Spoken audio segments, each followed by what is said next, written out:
मैं योगिता। कैसे हैं आप सब। आज की जो कहानी है वो कहानी है रघु की। रघु जो एक गंभीर बीमारी से पीड़ित है, इसके चलते उसे अस्पताल ले जाया जाता है, उसे अस्पताल में भर्ती किया जाता है। उसे अस्पताल में जिस कमरे में भर्ती किया जाता है उस कमरे में सिर्फ एक खिड़की है और उस खिड़की के पास वाले बेड में पहले से ही हरि नाम का व्यक्ति भर्ती है। बस उसके सामने वाले बेड में रघु को भर्ती किया जाता है। इस कारण रघु और हरि में बहुत अच्छी मित्रता हो जाती है। दोनों आपस में अपनी बातें शेयर करते हैं, खूब बातें करते हैं, क्योंकि उनका मनोरंजन का और कोई उनके पास साधन भी नहीं है। वो बस बातें करके ही अपना समय पास करते हैं। बस एक दिन रघु हरि से कहता है कि तू जहाँ पर लेटा है, तेरे पास जो खिड़की है उसके बाहर का दृश्य बताना कि बाहर क्या है, क्योंकि उस कमरे में तो और कोई उनके पास और कुछ भी नहीं है जिसकी वो बातें कर सके।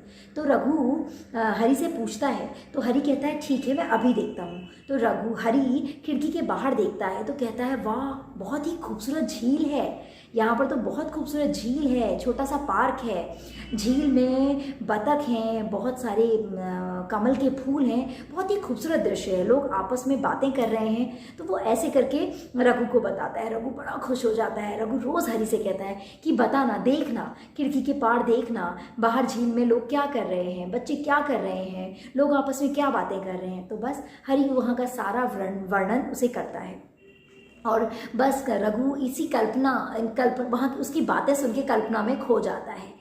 यकायक अचानक से हरि रघु को खिड़की पार की बातें बताना बंद कर देता है।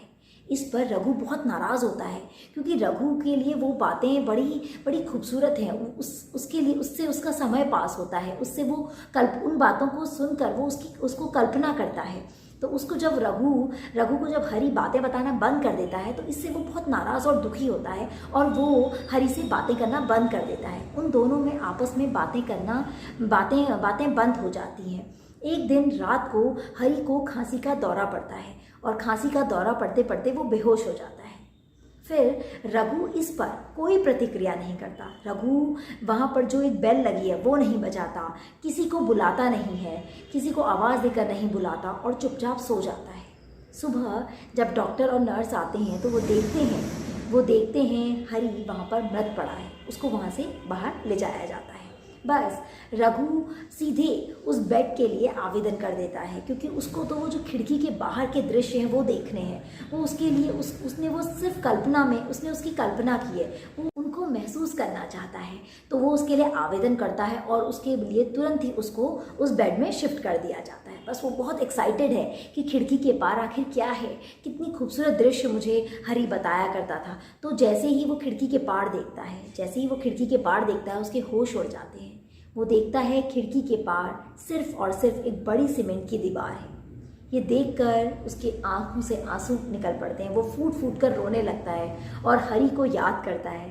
कहता है कि तू मेरा सच्चा मित्र था, तुझे मेरी खुशी से बढ़कर कुछ भी तेरे लिए महत्व नहीं रखता था और मैंने तेरे अंतिम समय में तुझे देखा तक नहीं। बस है ना, हमारे भी ना आसपास कुछ ऐसे ही लोग होने चाहिए जिन्हें हमारी खुशी बहुत महत्वपूर्ण लगती हो, जो हमारी खुशी के लिए कुछ भी कर गुजरने को तैयार हो। कैसी लगी आपको मेरी ये कहानी? अगर पसंद आई है तो please like subscribe my channel. फिर मिलती हूँ ऐसी नई कहानी के साथ। नमस्कार।